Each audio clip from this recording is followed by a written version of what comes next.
दर्शक बंधु आपणकर उत्तराभिमुखी भवनटीए रही कि उत्तर दिग को मुह करिथिबा घरटी आपणकर रही कि जदि आपणकर गृह उत्तर आड़ को मुह रही आपण घर मुह उत्तर दिग आड़ को रही ताले यहाको आमे उत्तराभिमुखी भवन बोली कहिबा। तेबे आमर मुख्य यातायात पथ जो पटे रही आमर घर द्वार मुह से दिग को हवा दरकार। तेणु जेहेतु आमर मुख्य यातायात पथ बा मुख्य रास्ताटी रही उत्तर दिगरे यातायात पई रास्ता रही तेणु आमर घरटी उत्तर मुहा होईची आमे उत्तराभिमुखी भवनटीए करिसेंती। तेबे दर्शक बंधु अनेक लोकंक मनरे प्रश्न आसे जे मोर उत्तराभिमुखी भवन रे मु रहुची एई घरटी मो पई मंगलदायक कि। तेबे दर्शक बंधु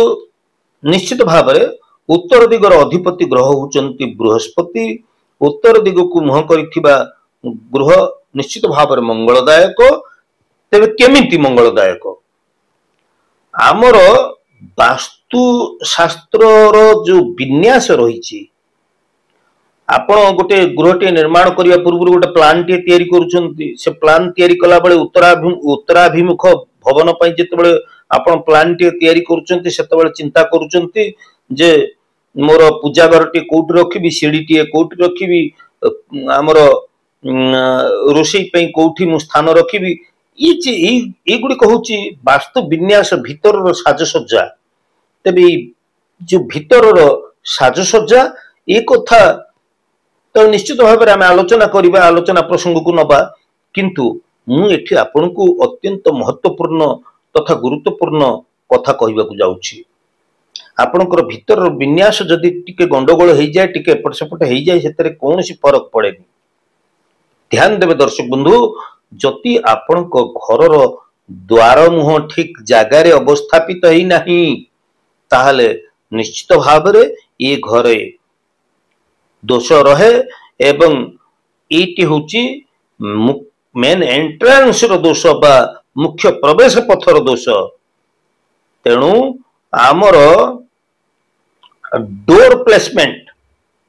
ठीक स्थान रे हबा दरकार ठीक जगार हबा दरकार नहीं तो समुदाय घर ही भूल हो जाए। तेबे इठी आम मनरे प्रश्न आसे जे आमर उत्तर मुहा घर ये उत्तर मुहा घर लंब मन करा जाऊ आमर 35 फुट रही आमे क्यों जगार द्वार मुहटी अवस्थापित करिबा क्यों जगार द्वार मुहटी खोलिबा। तेबे आमर ये 35 फुट लंब रही मन करा जाऊ 35 फुट लंब रही यह को आपण 9 भाग रे विभक्त कर दियंतु एथिरे आपण 9 हरि दियंतु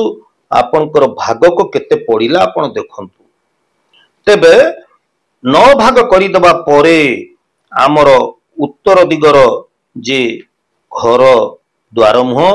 आमे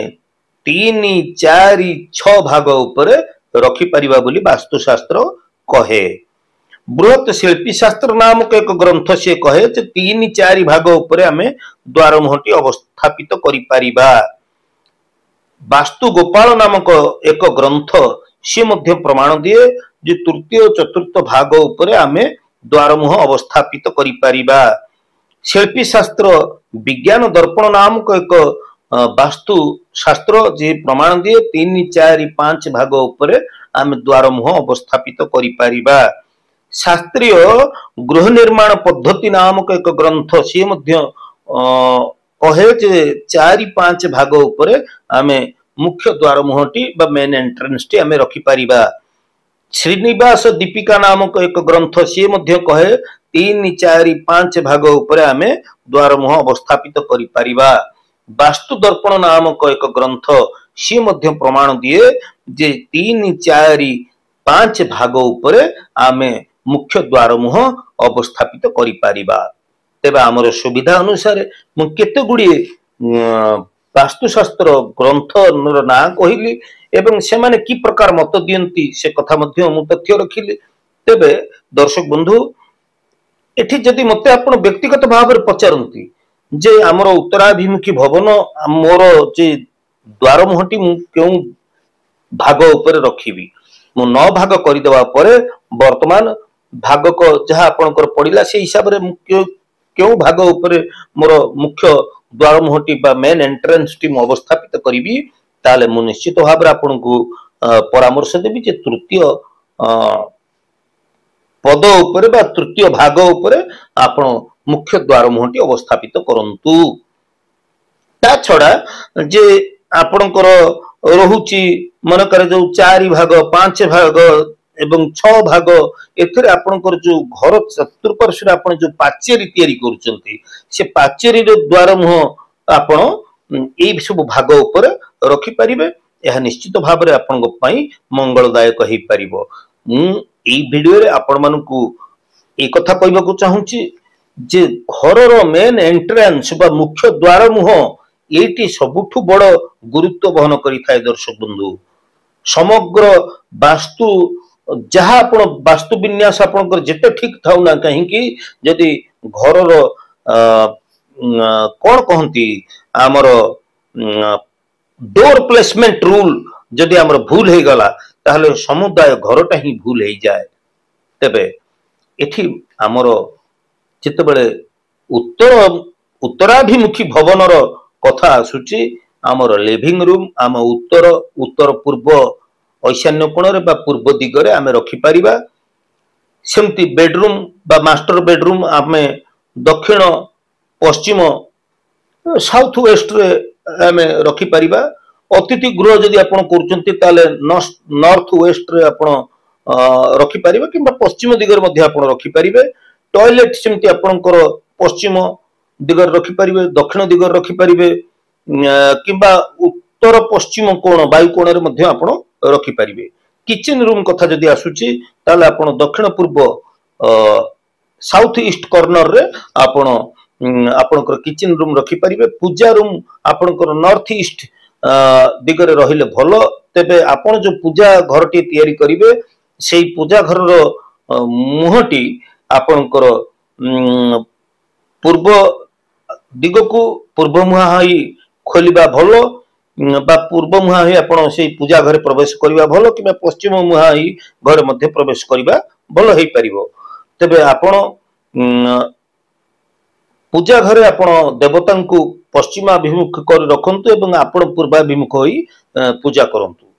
आपणकर उत्तर स्लोपिंग आपण जते बेले करूचंती आपणकर छातर जते ग्रेडिंग होउची सेते बेले उत्तर बा पूर्व भाग अधिक खोला आपण रखिबा एवं टिके नीचा रखिबा पश्चिम भाग को आमे दक्षिण भाग पट को आमे निश्चित भाव रे टिके उच्चा रखिबा भलो हमर पाचेरी जदि भी आमे बुलौचे घर चारि पटरे ताले उत्तर पूर्व दिग टिके नीचा रहिबो एवं आपनकर पश्चिम दक्षिण पटर पाचेरी सामान्य टिके उच्चा रहिबा भलो तबे एई उत्तराभिमुखी भवनर बा उत्तर मुहा घरर रंग संपर्क रे आपनकर मन रे प्रश्न आसे जे एमती का घरे की भली रंग कले ई घरटी सुख समृद्धि पूर्ण वातावरण बा ऊर्जा को धरि रखि परिबो एवं घर आमर निश्चित भाव रे आमर घरर मंगल हबो सेति पई आमे धळा रंग नै परिबा हालुका सबुज रंग नै परिबा ब्लू रंगर मध्ये आमे व्यवहार करि परिबा तेबे धळा हळदिया रंग मिश्रित रंग को मध्ये आमे नै परिबा घर द्वार मुह ऊपर आपण गोटी कुबेर जंत्रटी अवस्थापित करंतु आउ हाँ आपणकर जे मेन एंट्रेंस जो रही मुख्य द्वार मुह रही ये दिगरे आपण वास्तु गणेश अवस्थापित करंतु नाही तेबे दर्शक बंधु उत्तर मुहा घरर वास्तु संपर्क रे मु आज ई जे तथ्य रखिली ई तथ्य आपन केमति लागिला जदि नुआ करी मोर वीडियो को आपण देखुचंती मोर वीडियो आपण मानक पई उपादेय पूर्ण होई परथिले निश्चित भाव रे सब्सक्राइब करिवे लाइक करिवे एवं शेयर करिवे आज समय ही दर्शक बंधु आमे पुनी परवर्ती अध्याय देखाबा से पर्यंत मते विदाई दियंतु मु ज्योतिर्विद सूर्य जय जगन्नाथ।